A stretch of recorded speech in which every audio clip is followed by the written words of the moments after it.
Regresamos, son las 10 de la mañana con 15 minutos. Estamos platicando de la brecha salarial con dos invitadasas. Estamos platicando con Bárbara Arredondo Ayala, ella es productora y cofundadora de Decididas. Y también estamos platicando con Fernanda García, ella es directora de Sociedad y Gobierno del IMCO. Pero antes de seguir con el tema de la brecha salarial, quiero hacer un anuncio importante porque tenemos pases dobles para Íconos en el Teatro Metropolitan este jueves a las 8:30 de la noche. Marquen a los teléfonos en cabina, se los doy, 55 52 79 22 93 o 55 52 79 57 93 para que marquen todo el programa. Vamos a estar recibiendo 5 pases dobles. Y ahora sí, seguimos con el tema de la brecha salarial. Antes de irnos a la pausa, yo te decía, Bárbara, que en una de las pláticas que tú das, el tema de la violencia de género está muy, muy relacionada con la brecha salarial, y me refiero en el sentido de que muchas mujeres dependen totalmente de su pareja, y es una de las razones por las cuales no se separan. En la pausa estábamos platicando de historias terribles. Sí, yo creo que para mí es, si lo pongo en una frase muy simple, salud financiera es salud mental. Y creo que un error que cometemos es cuando romantizamos la pareja y lo atamos también a la parte del poder económico. Por eso, como mujeres, es súper importante mantener esa independencia económica, generar acuerdos entre pareja. Y definitivamente ha habido muchísimos estudios que a medida que hay mayor independencia económica, las mujeres tienen mayor posibilidad de dejar las relaciones donde hay abuso y violencia. Y es por eso que es muy importante ser incisivas en este tema, ¿me explico? Nunca sabes qué puede pasar, hay un desacuerdo, hay un divorcio, pero hay muchas mujeres hoy, desafortunadamente, que siguen en relaciones donde no quieren estar, y promover la independencia económica es clave para el futuro del bienestar de ellas, de sus hijos, ¿no? De su desarrollo profesional, su desarrollo tanto educativo como económico. Pero sí creo que en México, y si vemos la data de violencia de género, es intrínseco, está muy vinculado la parte económica con la parte de violencia, tanto física, emocional y de abuso. No sé qué opinas tú, Fer. Sí. No, totalmente, y creo que eso se acaba reflejando en las tendencias. Cada vez hay más divorcios y hay menos matrimonios, porque ya cambió esta parte de ver el matrimonio como una seguridad económica, y creo que esa institución ha ido evolucionando, y cada vez las mujeres, si se llegan a casar, lo hacen en una edad mayor, precisamente porque pues quiero pensar, ¿no?, que esto está cambiando. Y eso, pues, las mujeres, van entrando al mercado laboral, pero no solamente es el matrimonio, también tenemos que ver la parte de los cuidados y de los hijos, ¿no? Las mujeres salen del mercado laboral por la principal razón, es por el tema de los cuidados. Y ahí es cuando se empieza a perpetuar también esta brecha salarial, porque entonces, cuando tienes un hijo o una hija y decides quién lo va a cuidar, pues dices, no me vale la pena, a lo mejor gastarme todo mi salario en cuidados, mejor lo cuido yo. Y entonces, ¿quién gana menos? La mujer. Pues esa es la decisión económicamente racional de una pareja de tomar por el bien de la familia. Y el hombre sigue trabajando, la mujer empieza a cuidar, y luego cuando quiere reincorporarse ya es difícil, porque pues ya perdió trayectoria profesional, ya perdió esa experiencia. Pero y entonces, ¿qué pasa? Que precisamente está esta situación de la que comentábamos, y aquí lo ligo a el tema de violencia. ¿Qué pasa si el día de mañana tú ya no quieres estar ahí, pero ya te dedicaste a cuidar y ya no tienes esa digamos, competitividad laboral? Y creo que ahí es donde hay mucha oportunidad que podemos hacer para que no dependas no solamente de tu pareja, pero tampoco de programas gubernamentales o transferencias de los padres, de las familias, que también es una fuente principal de los ingresos. Las mujeres dependen más de 2 veces que los hombres de otras fuentes de ingresos de terceros para vivir, y nadie te da dinero nada más porque sí, siempre viene como con una condición, ¿no? Sí. Y a eso es lo que hay que buscar. A mí me llama mucho la atención que no hace mucho, o sea, estamos hablando de unos cuantos años para acá, o sea, no era común que una mujer tuviera una cuenta de banco, por ejemplo. Uh-huh. Sí, justo quería comentar sobre eso. Hay un dato súper interesante que arriba del 34-36% de las mujeres cuentan con una cuenta de banco, pero más de la mitad de ese porcentaje aún sigue pidiendo permiso al hombre en sus vidas de cómo hacer uso de ese dinero. Llámese su papá, su pareja, su novio, su esposo, el hermano, su hijo. Y imagínate ceder ese poder económico sobre tu dinero que... O sea, perdón que te interrumpa, Bárbara, pero me llama mucho la atención lo que estás diciendo. En México y en otros países, me imagino que de América Latina sobre todo, este problema está íntimamente ligado con temas culturales. O sea, a todo lo que históricamente ha provocado esto, el tema cultural en México sigue siendo un obstáculo para superarlo. Sí, definitivamente la cultura está atada a nuestro pensamiento de cómo hablamos de dinero, cómo nos relacionamos con el poder, cómo pensamos de nuestra independencia. Sin duda, los medios, tanto la tele, el cine, la música, ha jugado un rol súper importante en nuestros valores alrededor de estas ideas. También los sistemas económicos. Por ejemplo, acá en México parece ser que a finales de los 70s, en el 79, por primera vez las mujeres podían tramitar un pasaporte para salir del país sin permiso de su papá, su abuelo o su esposo. Imagínense, estamos hablando de 1979. Ese es un ejemplo de libertad, o sea, poder viajar. La parte de las cuentas bancarias fue también justo alrededor de esos años, finales de los 70s, principios de los 80s. Francia fue el primer país en los 60s que autorizaba a una mujer poder tramitar una cuenta de banco en el 65 sin el permiso del hombre en sus vidas. Entonces, si lo ven, no han sido ni 100 años de esto, no son ni siquiera 50, o sea, si nos vamos a 1980 a hoy, es nada, o sea, está todavía en nuestro ADN pensar que como mujeres no podemos tener una vida independiente, no podemos echar a andar nuestros propios negocios, ni tener nuestros propios ahorros ni inversiones. Es una pregunta tan sencilla como compleja de responder. ¿Por qué? ¿Por qué, decían hace unos instantes, una mujer tiene menos posibilidades de ahorrar que un hombre? ¿Por qué? Yo creo que está muy arraigado a los roles de género, ¿no? Esos roles que vemos de maneras como muy marcadas o muy sutiles, pero al final tenemos esta idea de que el hombre es el proveedor económico y la mujer cuida. Y eso ha sido muy difícil de cambiar.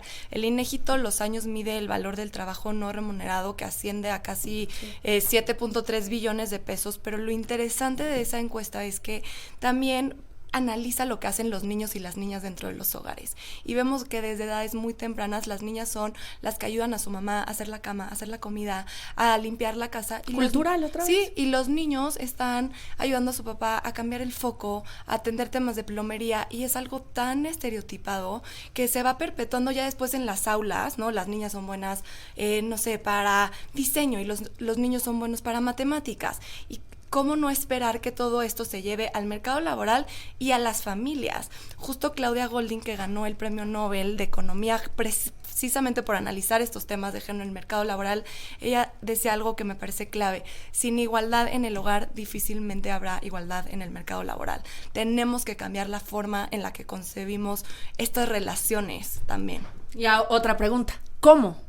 ¿Cómo le hacemos? ¿Qué podemos hacer desde nuestra trinchera, desde los medios de comunicación, desde las aulas como maestros y maestras? ¿Cómo cambiar esto tan de origen, tan de raíz? Creo que la parte de hablarlo es clave, de visibilizarlo, porque y de explicar qué es. Justo hace rato hablábamos de, bueno, mucha gente que sabe que existe la brecha salarial, pero no la entiende.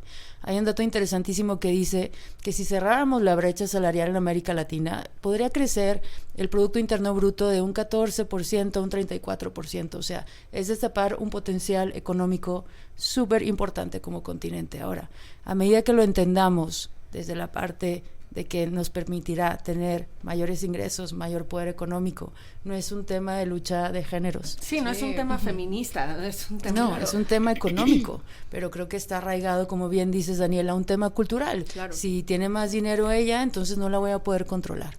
Hay un término que me gustaría platicar con ustedes, y es el sesgo de género. En pláticas que he escuchado de ustedes, comentan que, de verdad, o sea, hay empresas que hasta si una mujer se cambia el nombre a un hombre, tiene más oportunidades de tener hasta una entrevista de trabajo, ¿no? Sí, bueno, creo que justo ahí entender también que muchas veces es inconsciente, ¿no? Esa parte de los sesgos de afinidad significa como tú normalmente te vas a relacionar con alguien que se parezca a ti, es inevitable y está muy estudiado desde la psicología. Pero el sesgo, pues no solamente es hombre-mujer, es en qué universidad estudiaste, de dónde eres, la edad, y entonces acabas contratando a gente que se parezca a ti, y eso pues limita también la diversidad del pensamiento, y entonces pues hay que cambiar los procesos de reclutamiento y también de ascenso dentro de las empresas para que eliminemos estas características sociodemográficas y precisamente podamos empezar a cambiarlo desde el momento de la contratación. El proceso a ciegas es algo que ha venido como, que viene como muy, ¿no?, en potencia, sí, de la gente, porque al final se ha demostrado que puedes tener, la misma cantidad de hombres y mujeres, ¿no?, en el proceso de entrevistas, y ahí es cuando revelas ya como, digamos, la identidad de la persona, pero eliminaste todo y te enfocaste nada más en el talento y en las habilidades. A mí me llama muchísimo la atención el tema de las contrataciones, de la preferencia a los hombres, ¿o no? O sea, parece algo que ya no sucede, pero sí, contratan más a hombres, ascienden más a hombres, y una vez contratado o una vez ascendida, te pagan más. Le pagan más a los hombres, te pagan menos como mujeres, es un hecho. Regresamos 10 de la mañana con 30 minutos, estamos en el segundo día de esta semana especial de camino al 8M, Día Internacional de la Mujer, hoy con temas económicos relacionados sobre todo con la brecha salarial. ¿Y qué es la brecha salarial? La diferencia que ganamos las mujeres frente a los hombres en puestos o en obligaciones igualitas. Entonces, preguntas cuya respuesta es binaria. ¿Es más fácil que contraten a un hombre que a una mujer? Sí. Incluso si la mujer tiene mayores aptitudes y cualidades para el trabajo. No, sin duda. Creo que al final es toda esta parte donde las mujeres tienen que estar demostrando constantemente, ¿no?, que se merecen ese puesto y por qué se lo merecen. Y hay como muchos estudios también donde cuando sacan una vacante y hay 10 requisitos, los hombres, si cumplen 4, van a participar. Las mujeres siempre es como, si no cumplo los 10 y no los cumplo a la perfección, no voy a aplicar, ¿no? Pero eso es el reflejo de lo que ha pasado estructuralmente, donde pues normalmente se tiende a contratar a más hombres en el mercado laboral, también en los consejos de administración, que es el órgano corporativo más importante de las empresas.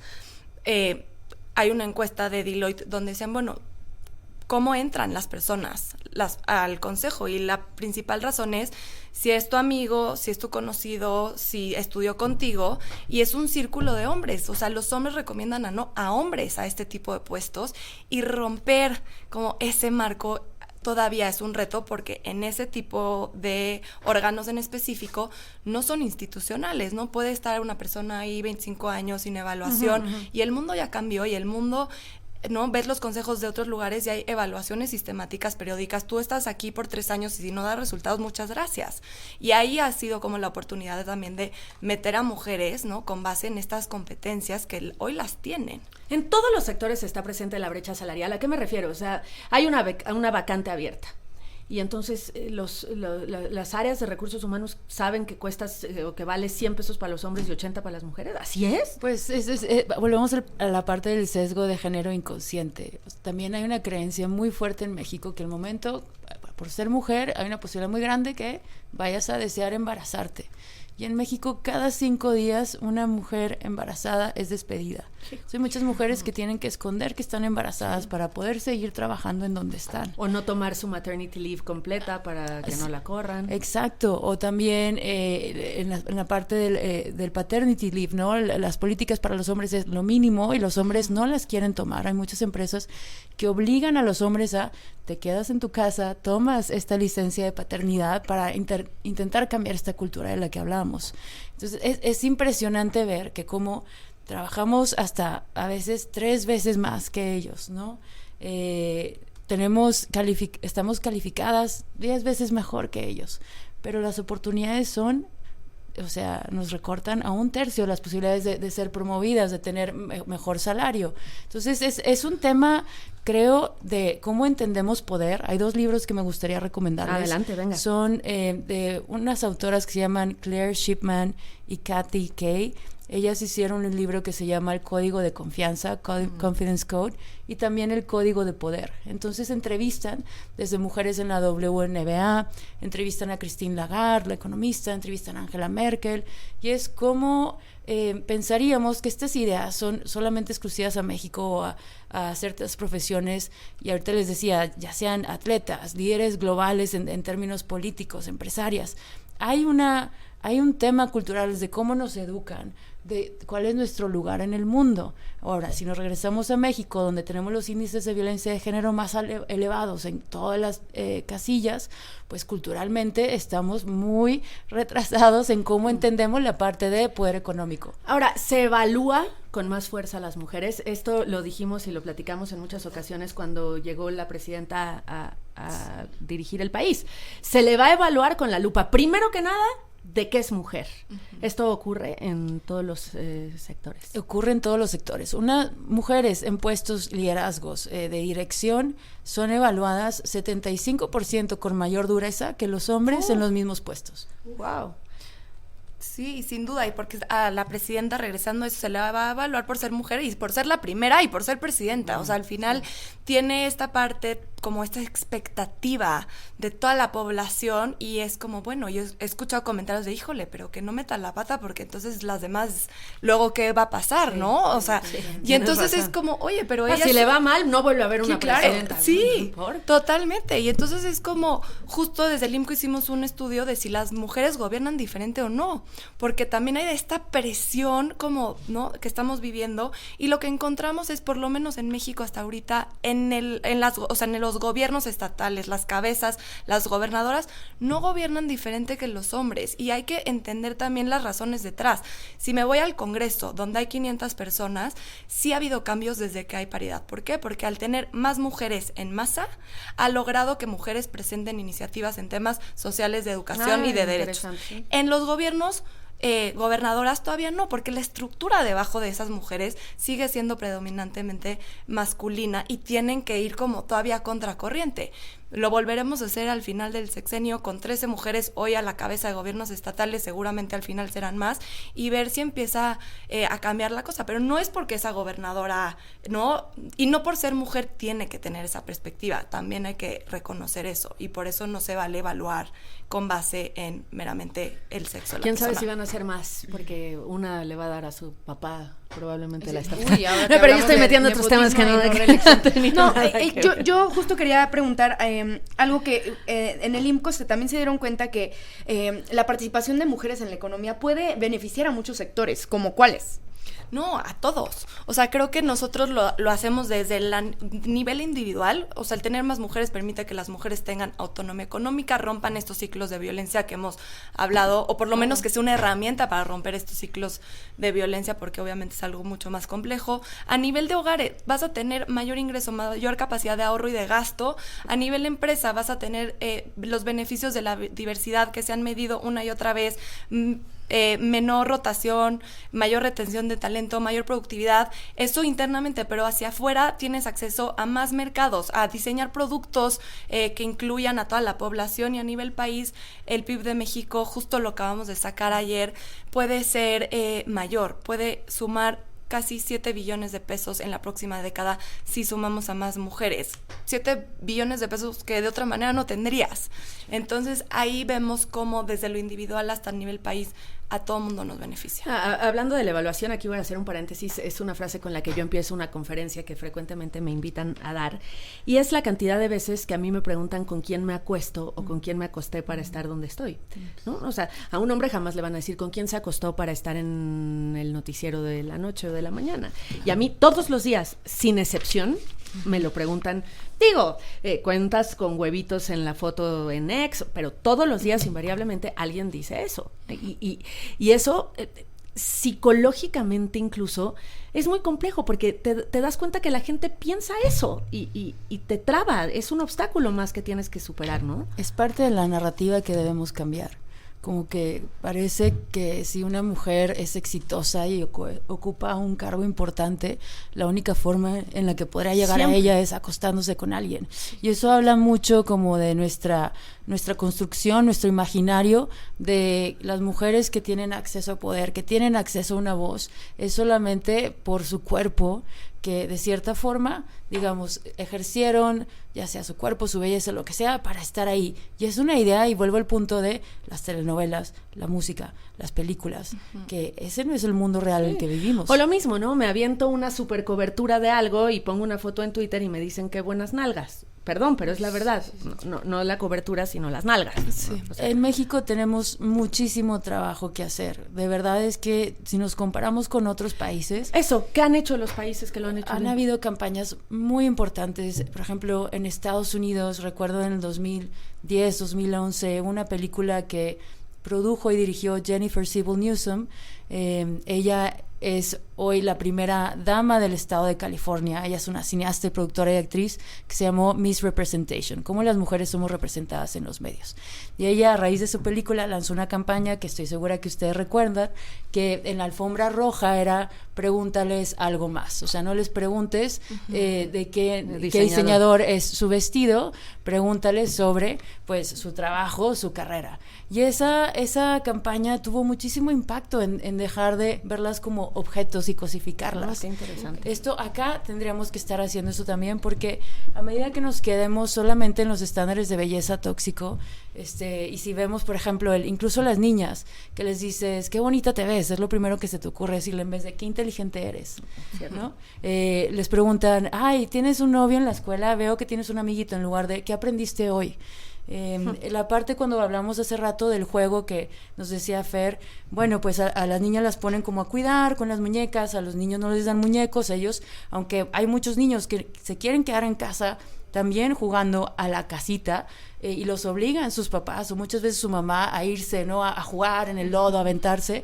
Esa parte en la toma de decisiones y cómo te atreves a hacer riesgos o no es decisivo en el futuro profesional de una mujer. Entonces imagínate que por eso desde niños los hombres se sienten la capacidad de que pueden tomar cualquier riesgo, decir lo que quieran. Si ustedes ven en las playeras de los niños dicen capitán, rey del mundo, claro. Y las de las niñas dicen sonríe, princesa. Reina, princesa. Y pues por eso hoy se refleja, Daniel, en que tú tengas esas experiencias, que pues cómo van a decir felicidades, Daniel, qué gran cobertura hoy que hiciste esto. Ah, no, o sea, ¿por qué sonríe? ¿Por qué no me sonríes? O sea, ¿no te ha pasado de que esa sonrisita? ¿O por qué no usaste falda hoy? Qué triste, ¿por qué no usaste falda hoy? En fin, ¿qué podemos hacer de nuestra trinchera? La gente que nos está oyendo hoy, ¿qué puede hacer? Si sabe que está ganando menos que su compañero de escritorio, decir, oye, ¿por qué gano menos? Regresamos 10 de la mañana con 45 minutos. Estábamos platicando qué podemos hacer desde nuestra trinchera, nosotros, la gente que nos oye, una mamá, pero también los hombres. ¿Qué pueden hacer los hombres? Un papá, un jefe a cargo de un buen equipo de trabajo. ¿Qué hacer? Porque estoy segura que muy pocas personas quieren que esto siga sucediendo, porque tienen hijas, porque quieren que las cosas sean mejores para todos. Justo yo voy a retomar lo que decía Bárbara hace un rato, que es el tema de hablar de dinero. Tenemos que empezar a hablar de dinero y quitar este tabú porque tú llegas y es como, no, en la mesa no se habla de dinero, o es de mala educación. Pero sí hay que empezar a hablar de dinero, porque hoy por hoy está tan institucionalizado que hay empresas que te hacen firmar una secrecía de pago que no puedes comentar con tus colaboradores, claro, para no saber que el de junto gana más. Y eso lo firmas por contrato en las empresas más grandes de este país. Lo hemos visto una y otra vez. Entonces, si no está institucionalizado y por contrato, solamente es la norma cultural de no hablar de dinero porque no está bien visto. ¿Y cómo vas a saber si gana más el de al lado o menos si no lo hablamos? Entonces yo siempre digo, rodéate de gente que esté en el mismo canal que tú o que quieras llegar a sus puestos, y en un círculo de confianza no le vas a ir a decir como, hola, ¿cómo estás? Soy Fernanda, ¿cuánto ganas? No, sí, claro. Pero sí decir, oye, estoy buscando subir a este puesto y estoy ganando esto, y poder tener ese punto de referencia. Y por otro lado, quienes están en los puestos de toma de decisión pueden hacer mucho, pueden empezar a implementar, porque muchas veces pensamos, no, hasta que el gobierno lo cambie, hasta que la ley cambie. ¿Saben qué? México tiene de los mejores marcos regulatorios en temas de igualdad de género. El tema está en la implementación, y ahí es donde las empresas tienen un rol clave. Pueden extender los permisos de paternidad para que sean equiparables a los de las mujeres, ya también lo decía Bárbara.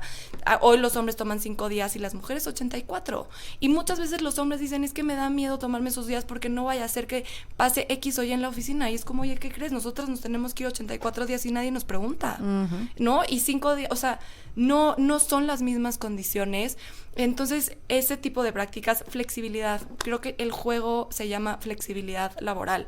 No es vayámonos todos a casa a trabajar, pero vayamos teniendo esta parte donde, bueno, si tengo el festival, o si tengo que ir al doctor, o si tengo cualquier emergencia, porque al final somos personas antes de colaboradores y tenemos esta parte, que tengas esa flexibilidad. Y lo último que voy a decir es que se le dé también a los hombres, justo lo que decías, Daniel, porque hoy las políticas de inclusión solamente son para mujeres, y esto que hace refuerza el rol de género, que las mujeres son las que tienen que cuidar y tienen que trabajar, y entonces tienen que tener esta parte de ser mujeres maravilla, cuando los hombres también quieren tener un rol más activo en los cuidados, pero pues no, como eres hombre tú no cuidas, no te toca. Y creo que ahí está también la parte de ir cambiando la cultura desde las empresas y las instituciones. Bárbara. Yo comparto dos cosas. En México la tarea de cuidados, el trabajo no remunerado en parejas heterosexuales, 3 de cada 10 parejas se dividen esas tareas, es el 30%, un número súper bajo. Estuvo en Decididas Diana Rodríguez Franco del BID, y ella nos decía, miren, no hay nada que hagamos en términos de inversión, de nuevas políticas, si no resolvemos la agenda de cuidados para resolver cualquier brecha que exista de género. Esta debe de ser nuestra prioridad. Entonces, en nuestro alcance, lo que podamos hacer es desde casa, si podamos ir cultivando esta idea de, bueno, repartimos las tareas del hogar.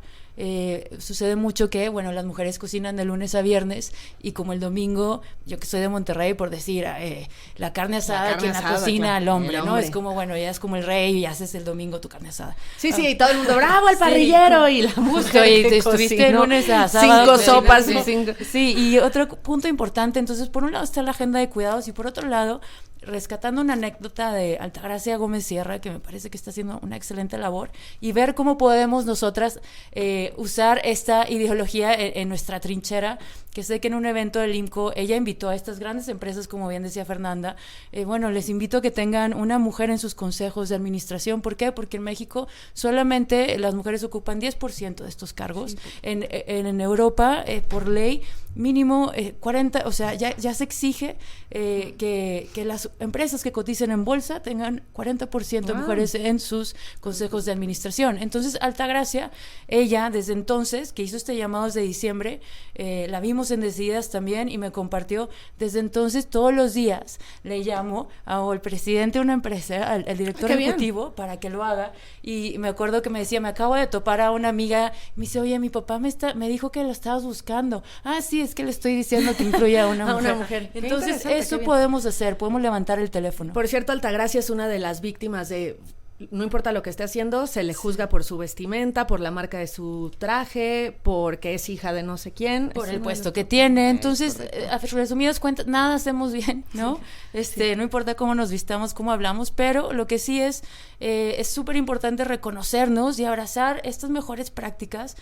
Levanta el teléfono. Yo creo que las mujeres somos excelentes organizándonos, trabajamos en comunidad, y tenemos hoy en México grandes referentes de qué podemos hacer. Y esto no, como le decimos, porque a mí me interesa mucho, no es feminismo y no es igualdad, es equidad que nos conviene a todos y a todas, ¿no? Sí, y que muchas veces son pláticas muy incómodas, donde la gente sale enojada, donde se paran de la mesa, pero precisamente si no tenemos este tipo de conversaciones, pues nos vamos a quedar igualito y vamos a seguir con la norma. Entonces, pues sí, hablemos de estas cosas, aunque nos incomoden. Fernanda, gracias por haber estado aquí. Fernanda García, directora de Sociedad y Gobierno del IMCO, gracias. No, hombre, gracias a ustedes. Bárbara Redondo, ella es productora, sobre todo es una crack, es cofundadora de Decididas. Qué ventazos se aventaron la semana pasada, y gracias por la invitación. Gracias por acompañarnos ahí, Daniel. Al contrario, gracias, que sea la primera de muchas. Mil gracias.